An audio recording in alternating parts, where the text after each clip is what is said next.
What's good? What's good? What's good? Welcome, welcome, welcome. Hey, sorry for turning my back. What's good? What's good, Facebook? What's good, family? What's good, YouTube? Hey, we streaming live on YouTube, and we coming to you Facebook Live. So, what's good? What's good? What's good? Hey, happy to be here. I hope you had a wonderful Thanksgiving. I got something I want to give you that I think will be real, real powerful. I know it was powerful for me, and like I tell you all the time, when I get it, I'm giving it. When I get it, I'm giving it. See, that's how this thing works. That's how this thing works. A lot of people say, how do you become successful? Everything that I look at, everything that I read, it always talks about when you give, you get. But don't always have to get when you give. Understand it's going to happen, period. Because it might not happen with that person that you're giving to. See, a lot of times we think when we give to a person that person is supposed to be the one that blesses us. That's not always the person that's going to bless you. The person who's going to bless you may be down the line in the future for something that you really, truly need. Understand that. The person who will bless you won't be that person that you've blessed. It may be that person in the future, that person that's already designed to bless you because you were able to bless someone else. See, that's how this thing works. If you want to get blessed, be a blessing. If you want to truly, truly understand what success is, understand the importance of helping people to reach their goals, to help people to reach their dreams. When you do that, trust me, it's cyclical. It's going to come back towards you. It has to. It has to. I want you to think about all the successful people that we know. Think about how they give. We know some people who don't give, but that's fine. I'm not concentrating on them. See, that's one of those things that I've learned as well. You know, I talked about it before where, just like a remote control, it's so funny. If we're sitting up and we're watching TV and we're watching a show that we don't like, what do? We change the channel. See, we do that when it comes to TV. We do that when it comes to different things that we really don't want to be involved with. But how come we don't do it when we know it's some things that come inside of us that we know that can't uplift us to the position where we want to be in?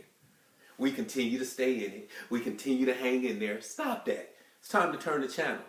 I counted it. We got, I think it was 34, 35 days left. 34 or 35 days left to the new year. 34 or 35 days left to the new year. And let me say this right quick, a little disclosure. I'm not really tripping off the new year. You've heard me say this before. I'm tripping off the next day. I'm tripping off the next moment. See, a lot of people waiting. A lot of people, my New Year's resolution is going to be this. You heard me say this before. Stop waiting for a New Year's resolution. Start your new day resolution. You heard me say that. So, always tell you, a lot of y'all come on to the live stream and y'all already hear me talking. The reason why, because I told you, if it's one person, it's time for me to go. It's time for me to get it in. So, this is what I want to talk to you about today. Is this right here. A lot of people always asking me, success. How do you become successful? I hang around a lot of successful people because I'm not where I want to be. Not where I used to be, but I'm not where I want to be. Not where I'm going to be. Already see what my future is going to look like. I was jogging the other day on my treadmill. I was on my treadmill on Saturday. And while I was on my treadmill, I was watching, I DVR'd a show called $1 Million Rooms. Some of you may have looked at that show before, but it's called $1 Million Rooms. And I seen the staircase that I've always dreamed of. The staircase that I dream of is when you come in the foyer, you see the double staircases. And so what I did was I kept it on there and paused it. I paused it while I ran a mile. And that's all I looked at was that right there. And it was so crazy because as I was running, that's all I envisioned. See, what are you going to envision that you're going to bring into fruition? What can you visualize to make it materialize? That's what this is about. That's what this life is about. Stop sitting up. And we got so many people who sit up and they just waiting to be buried. Their dreams have already died. All they doing is waiting to be buried. You and I, we don't know how much time we got on this planet. So it's time for us to go. It's time for us to make it happen. It's time for us to do the things that we deserve. You hear me say this all the time. It's about that next level. You deserve to be on that next level, and you've seen that next level. You've seen some things in your life when it happened, you were like, oh my God, this is what it's about. But then you had obstacles and you had different issues that come up and you like, oh my God, why is this happening? It's happening because it's supposed to happen. It's happening because you have some lessons that you need to learn in order to help you when you get to that position that you're going to be in. See, let's start changing. Let's break what we've listened to before. I might have told you this story before. Some of you may have heard it, some of you may have not heard. I'm going to tell you about these cans in a minute, these jugs in a minute. We're going to go there because this is really about the message. But you know me, as I get going, different things come in my mind that I know I have to give you because I know some of you need to hear it. Until we break what it is that has been holding us back. And how we break those things is this. We change the channel. See, the different things that happen to us, and I'm not trying to make light of anything that happens because a lot of us experience some horrendous things.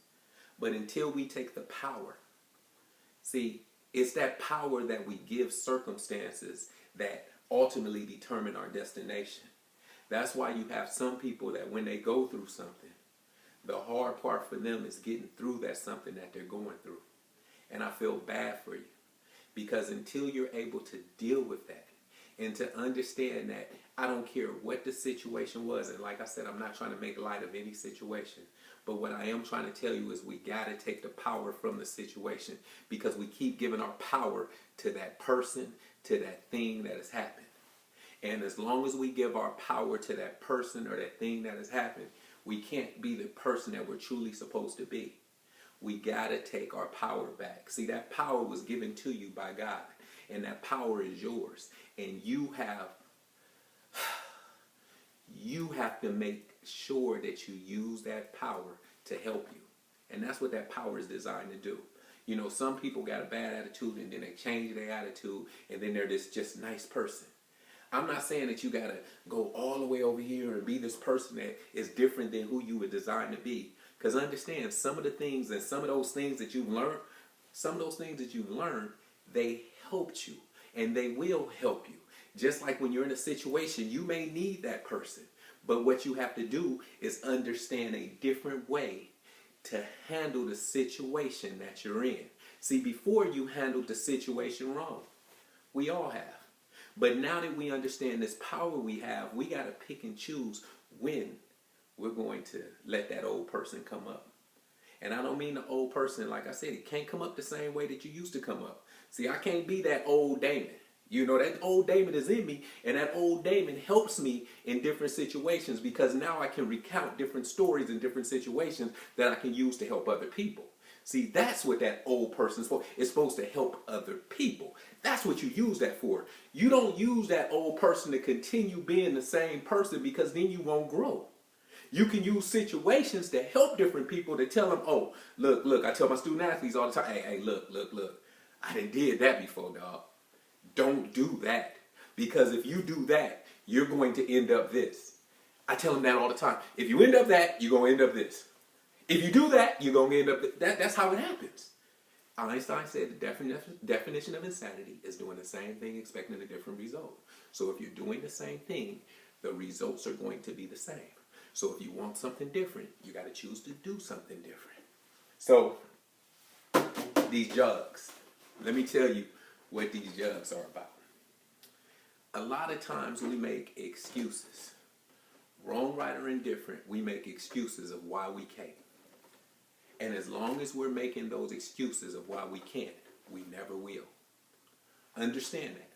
You have some people who say they want to be successful. You have some people who say they want something different, but they use every excuse in the world not to do the thing that they say they want. Think about it. You and I have friends that say, oh, I want this, oh, I'm gonna do this, and they never do anything because they make excuses. So the first one is the excuses of why we can't. See, that's the first jug. So this is what I'm doing this week, is with this jug, my excuses of why I can't. Tonight, I'm going to start creating all of those reasons why I can't. Well, maybe I can't because people won't understand that I got kicked out of 2 different high schools and I graduated from alternative schools. So maybe they don't think I can help all these young people. So that'll be an excuse I'll put in there. Maybe because I'm black, maybe that's why I can't. I'm gonna use that. Maybe because I don't articulate myself in a way where the masses will understand. I'm gonna use that as excuse.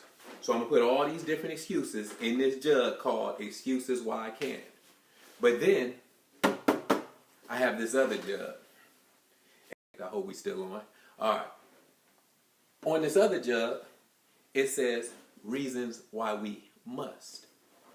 So this jug says reasons why we must. So I'm putting in this jug why I must make it happen. See that dream of yours? Until you heard me say this, until it stops being a should and it turns into a must. Remember, people should over themselves all the time. You have to make it a must. So in this jar, I'm going to put, I must do it because my kids deserve it. I must do it because my wife deserves it. I must do it because I got some friends that I want to help them out of situations that they're in. I must do it because I need to show the world that if I can do it, you can do it. I must because there's so many people who have so much potential inside of them that they allowed circumstances to get them off of that thing that they're supposed to be doing. So I must be able to provide a training for them. I must do it. I must do it because I got so many young men and so many young women and so many old men and old, because I get calls from different people and inbox different. I must do it because I got different people who are depending on me to continue to educate myself, to give them information, to help them through their situation. I must. I guarantee your must will outweigh why you can't. And here's the thing. What I want you to do with this can't. Eventually, I want you to hide this can't from me. I want you to hide this can't jug. Hide it. See, that's what we have to do with our, we got to start hiding them. We got to start saying, you know what? I can't even worry about what other people didn't do. See, other people will tell you what you can't do, but it's based on their experiences, not yours. I must do it. See, when you say your dreams are worth it, because they are. Your dreams are worth it. That's been planted inside of you by something bigger than any man, than any woman. That's why you're so passionate about it. Because that's something you must do. But unfortunately, people don't deal with their musts. And they allow their can'ts to overtake the must. Stop it. Stop it. Stop it. It's too many people, and I say this a lot because it's true. It's too many people that you look up to, too many people that you see, too many people that we watch on TV. You know, this Thanksgiving is funny because me and my family, we got the Fire Stick. So we've been watching a lot of movies. And I'm loving it. I always tell you, I love spending time with my kids. And so we've been watching movies. But what's amazing to me is this, is even when I'm watching the movies, I'm always thinking, okay, what can I do next? What can I do next? And then I had people who called me. I had a young man who told me today, he said, you know, I don't know what it is, but I need to connect with you. So we exchanged information, and he already sent me a text, and we're going to plan on connecting. Because I want to help him. See, he came to me and said he wants to help me. But in reality, it's going to be a cyclical thing. We're going to help each other. I told you last week, who can you help? Who's on your team? I told you, I'm always trying to build a team. See, I already know that there's different people that will come in my life that will be there to help me. See, when it becomes a must, when you turn it into a must, everything else is going to work itself out. But it's the mindset. See, that's what kills us, is our mindset. Because when it gets hard, we give up. Because we truly didn't want it the way we say we want it. Because it's going to be hard. It's going to be hard. It's going to be hard. That's why a lot of people don't stay on this road. A lot of people don't stay on the road to success. That's why it's not crowded on that road. If you take any other road, it's going to be traffic jam packed. Because those are the average roads. And it's a lot of people on the average roads. It's not too many people on that other road where it's not paved. You know, I know my girl Linda Reddick, you know, the road that she's on right now, it's not paved. She's about to come out with a book that's about to blow the minds of a lot of different people, and the road's not paved. And she's nervous and she's scared, and I get it. But I tell her, this is bigger than you. See, when we stop thinking it's about us and understand what is truly about what she does, it's about to blow her mind and the mind of a lot of different people, because she's not doing it for her. She's doing it to help other people. See, that's what it's about. Who can you help? Who can you help to reach the things that they want to do? Who can you be happy for? You know, we got a lot of, Chris saying, I was looking at your Facebook page today, and Chris had put a quote. It was a cold quote, and a young man had responded back to him. I guess they were friends. I don't know the relationship or whatnot. But you gonna have jealous people. That's a given. That doesn't have to be you. See, I got jealous people. I got haters. I don't worry about them because it's bigger than me. So I don't worry about that. I don't let that distract me from what I'm going to do and what I'm supposed to do. See, a lot of times we say we want to be successful, but as soon as somebody talking bad about us, oh, we want to go confront them. We want to go confront them. Stop it. Why are you dropping down? If they haters, look, if they truly haters, why are you dropping down to the level of a hater trying to confront a hater? And I told you before, a hater is doing what it is they're supposed to do, and now you upset? You upset? You captain, I'm going to save everybody from haters? Stop it. Haters do what it is they do, and that's what they're supposed to do. And the reason why they're hating on you is because it's your turn. If you wasn't doing anything special, you wouldn't have haters. You wouldn't have haters if you wasn't doing something special. If you wasn't doing something worthy of being hated on, you wouldn't have haters. So stop tripping. The reason why they're hating is because you're doing something that's worthy to be hated on. That's why they're hating on you. You know, people get mad. Man, stop that. Stop getting mad at people. Stop. Because when you're going to address them, you're taking your focus off of what you're supposed to be focused on. And that's what the enemy is trying to do. It's trying to get you to divert and go address different things that you don't even need to address. I don't need to address different things. Stop. For what? For what? Because I tell you what, remember I talked about that team? See, when you got a team that's really your team might be in a situation where they hear one of the haters hating, and if that's your team, if that's your guy, if that's your girl, you ain't got to check them because they're going to check them for you. That's what your people do. They will check. I remember this one young man, it was so crazy. I was in grad school, and I've been writing because I'm not a good writer. Not a good writer. I told you, I'm math, science, not my thing, not a good writer. But I had to write a thesis, had to write a dissertation to become this Dr. David Arnold guy. So I remember I spent a long time working on my thesis, trying to knock it out. And I remember my editor was just tearing it up, tearing it up. I remember giving it to the people on my committee, and they tearing it up. And I was like, man, I don't know if I'm going to be able to do this. But I'm writing. So I remember I took a break, and I was driving down the street. Because I always work. You know, that's one thing that my mother always, Denise Menifee told me, I had to work. So she had a working mentality inside her, so that rubbed off on me. And so I'm sitting up, and I tell you, I took a little break, and I seen a party was happening. I didn't even know when the party was happening, but I seen a party was happening. And I seen one of my dudes. Seen some more dudes, but I seen one of my dudes. So I made a U-turn, and I came, and I got out the car, and I said, "What's up, man?" I said, like, "What's up?" It's my dude Paxton. And I said, "What's up, Pax?" And I gave Paxton, and everybody there that was around him was like, "Oh, what's up, D? What's up, D?" Paxton pulled me to the side. He was like, "D, come here, let me holler at you." He said, "Man, true story." He said, "Man, these same dudes, when you was driving by," because I had a nice car. I was working at Circuit City, so I had to hook up. Paying my car payment because I was working at Circuit City. It was after football was over. And he said, "Man, these same dudes are saying what's up to you, man." These dudes was like, "Man, look at Damon, man. Damon think he tight. Man, forget that dude, man.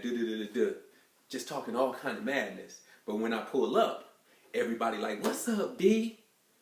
He was mad. He was like, "Man," I said, "Pax, look, I got to get back to writing because you already know, dog, I ain't a good writer. But I seen you And I had to come say what's up. I said, man, don't even worry. I ain't even tripping off them, dog. Don't even worry about them. But I'm out anyway. But I hollered and I left. True story. I ain't gonna lie to you. I got back home and I was thinking to myself, and I was a little bit hurt. Not a little bit hurt. I was a lot hurt then because I wasn't understanding it the way I understand it now. I was like, man, I thought them was my people. I thought them was my dudes. And they sitting up talking about me? Because that was just a situation where one of my guys was able to hear it. See, I didn't address it ever. This is one of the first times that I'm speaking about it. But I was hurt. But see, I understand now that I could have, once he told me, I could have addressed it right then. Be like, hey man, I heard y'all. So I could have did all of that. But that would have distracted me from something. Listen to me. I already told you I wasn't a good writer. I already told you I was spending a lot of time trying to get this stuff done. So now I take a break. I hear they're talking about me. Now I want to go address it. I want to address it. So I address it. And what happens is, now all of a sudden, it's some stuff started. It's some stuff started. And now it took me away from that thing that I was supposed to get done. If I would have handled it that way, I don't know if I would be this Dr. Damon Arnold guy. See, decisions. You don't got to address everyone. It's going to be times for you to speak up, but you don't got to speak up every time. I'm telling you. Because understand, when you're speaking up sometimes, it's getting you from that thing you're supposed to be doing. So it would have been easy for me to address that, but all I was doing was getting me off of what I was supposed to be getting done. And so ultimately, I wouldn't have got done what I needed to get done. See, those haters, they got a role. And you have to understand the role of a hater is to get you off your destination. Because your destination is your destiny. And once they get you off of that, it may take some time for you to get back on track. And see, that's the thing. I keep saying, we don't know how much time we got. And so since we don't know how much time we got, we don't have time to allow people to distract us from the dreams that we have. See, if you want to be successful, I keep saying, if you want to be successful, only you can make the decision to not allow haters to distract you. No one can make that. You know, your parents can tell you, baby, you shouldn't be doing this. You shouldn't be doing that. See, they can all tell you that. But you have to make those decisions because you're not going to be around them all the time. See, I'm not around my kids all the time, so I'm hoping they make good decisions when I'm not around. I'm not around my student athletes all the time, so I'm hoping that they make good decisions when I'm not around. I'm not around my NFL clients all the time, so I'm hoping that they're making good decisions when I'm not around. They know they can call me, but I hope they don't call me when it's already too late. See, that's why, remember that circle we talked about. That's why that circle is so important. Because if you just got yes people, you know, it's so crazy because understand this, none of us was born average. None of us was born mediocre. None of us. But what happens is we're around people who are mediocre, people who are average. We're in an average environment, and what happens is we start accepting that as what we're supposed to be. See, if you're around people who ain't pushing, you're not going to push. You're not. If you're around people who not pushing, you're not going to push. Unless you say, I deserve more. None of us are average. But we're in average situations sometimes. We're in average situations to where we say, oh, well, no one else is doing it. Oh, everybody else is just doing this right here. Oh, everybody else only went this far. Oh, my mom and dad, my mother didn't she just graduated high school. She didn't go to college, so maybe I shouldn't. What? Maybe you shouldn't. Maybe you shouldn't be successful. Why would you allow that to be you? Why would you allow what other people deem as acceptable to be your definition of acceptable? Stop it. You have a different definition of what success is supposed to be for you. See, we all have a definition of success. See, I told you before, I like nice things. And a lot of times, I'm going to be honest with you, the nice things I like to be able to show my student athletes and the different people I interact with, and I've said this before, that it's possible. So we have different conversations in my office all the time. I got this one student athlete, I ain't going to say his name, but he say, how much you got on today? And he'll be like, he'll try to add everything up. And I tell him, I'm like, look, because if they were to comment, they will say this. I always say, dog, this is nothing compared to what you can have. You can have the same things I have and more. And I said, this is nothing compared to the people who I'm looking up to. I don't count what they got on. Reason why I don't count what they got on, because I know I can have the same things that they have. All I got to do is put in the work. See, are you willing to put in the work? See, I once heard a story about Beyonce. And they said Beyonce was in the studio. And one time when she was in the studio working on an album, she hadn't eaten for 3 days. Are y'all willing to put that much work in to be successful? You know, I look at, her concerts and all these people, what they call them, the Beehive. All these people who, and sometimes, I sit up and, I'm a fan. But sometimes I marvel at, okay, are you putting that same amount of work in for your dreams? Or are you just paying a ticket to go see somebody else live their dreams? What? See, I don't understand that. To this day, I've never owned a jersey, a football jersey, because I always thought that I would be in the NFL. Little did I know that my life would turn so drastically where I wouldn't make it to the NFL, but I have an opportunity to work with NFL players. I didn't know this is what was going to happen. But I've never worn never. Because I always knew that I wanted to create my own name. I wanted my own legacy. And so I knew that's what I was going to do. See, what legacy do you want to create? Because that's what we're all doing, right? I don't know if you knew that, but did you know we're all creating a legacy? And so at the end of it all, what are people going to say about you?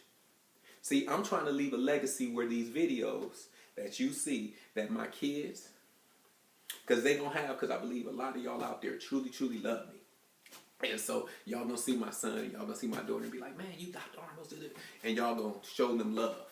Because that's what we're supposed to do. We're supposed to show everybody love. But I want them to be able to go back and look at these videos. I want y'all to be able to look at these videos and say, dang, that's what I needed to hear right then. See, that's what I look for. I look for, these different speakers and these different people that I look up to, because there's a lot of speakers out there that I look up to that I say, okay, all right, I like the way they did that. So how can I emulate that, but put it on my own little way that I do it? See, who are you emulating?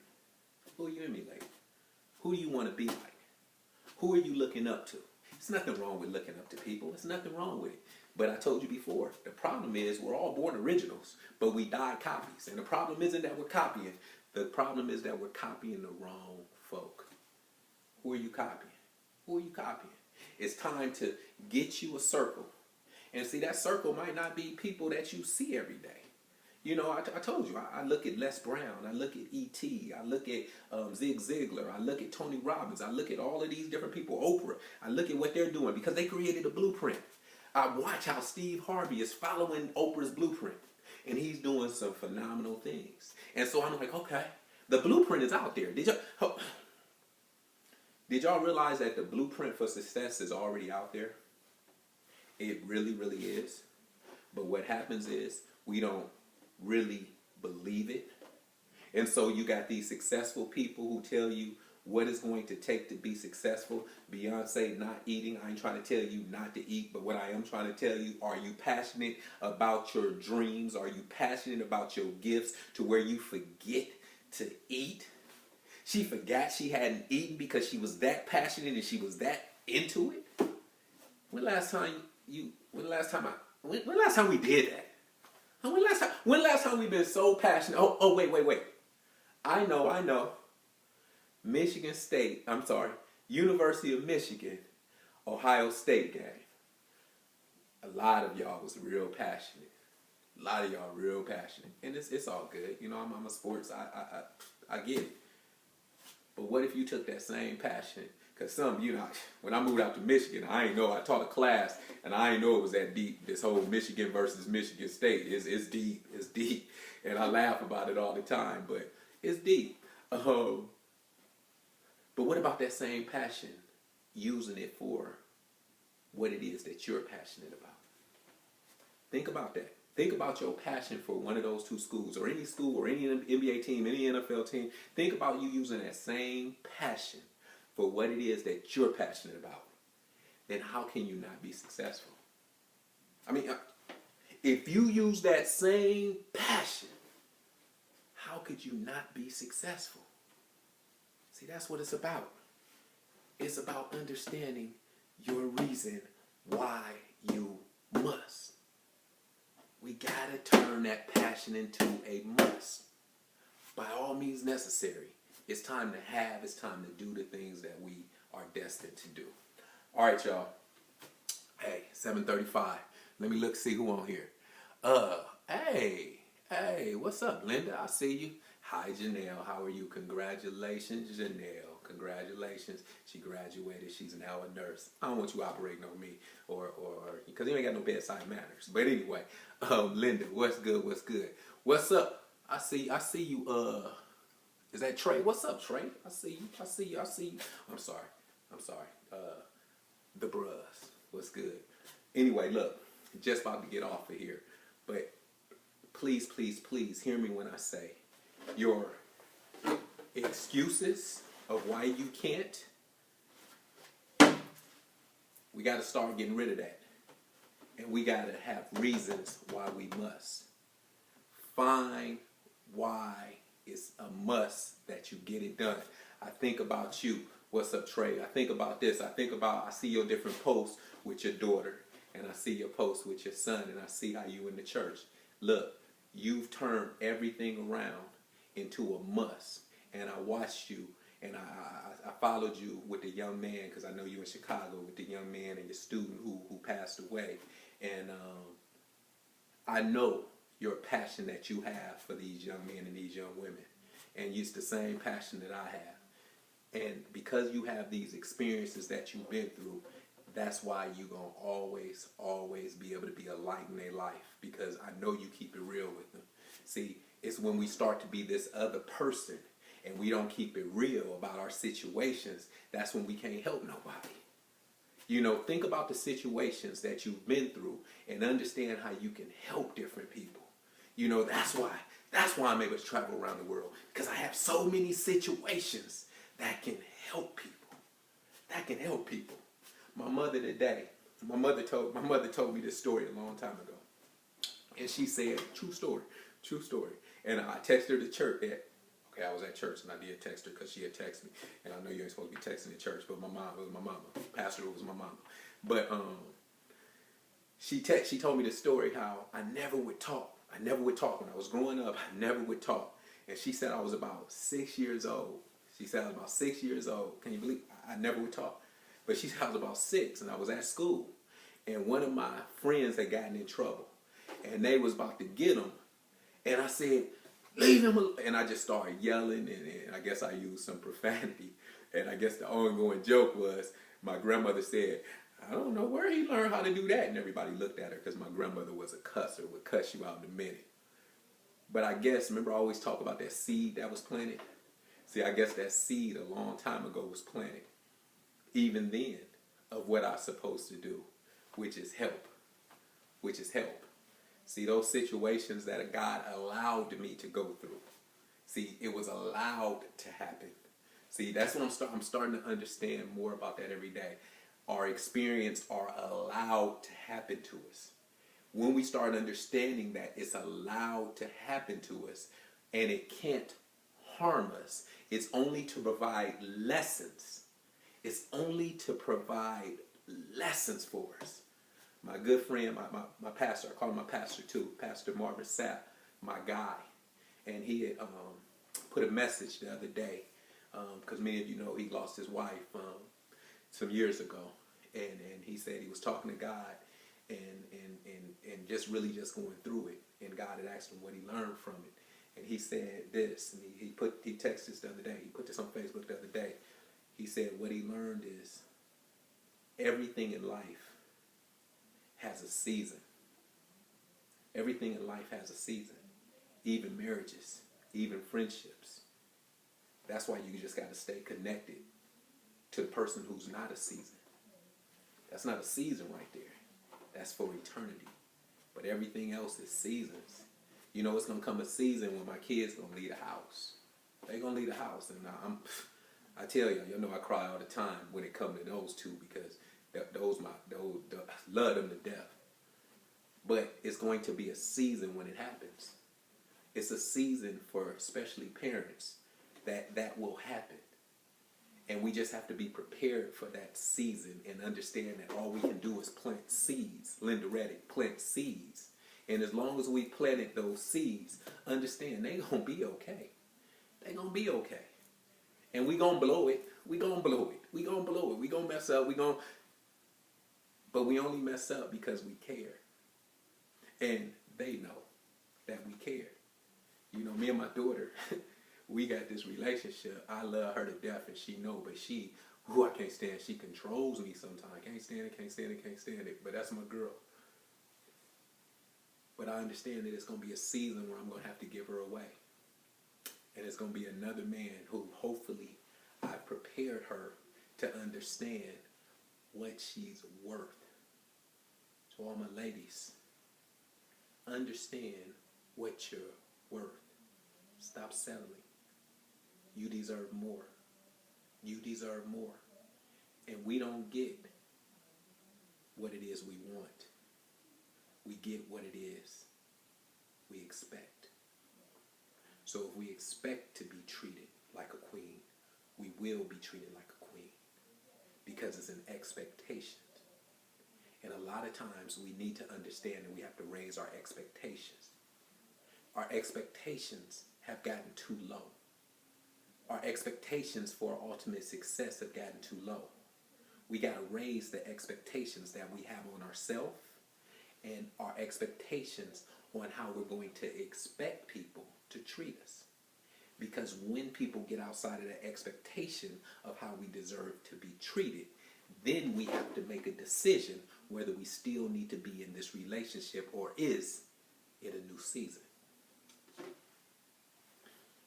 Same thing with friendships. There's a season. So a lot of times you say you want to be successful, and you may have to do things differently than what your friends are doing. And you're going to have people, like I told you in my story earlier, those of you who didn't hear it, please go back and listen to it. I had an expectation of what I thought my friends would think about me, but I found out that they were thinking differently about me. So then I had to either go confront, or I had to say, you know what, my expectation for my life right now is to get this master's degree. So then I can put myself in a different position. So I expect my friends to treat me this way, and if you're not treating this way, then maybe we aren't friends. Expectations. All right, but that's going to be a later message. But anyway, I got to get out of here. But hey, just want to thank y'all all. Please share this video if you get a chance. All right. Hey, have a phenomenal week. You can live ordinary or you can live extraordinary.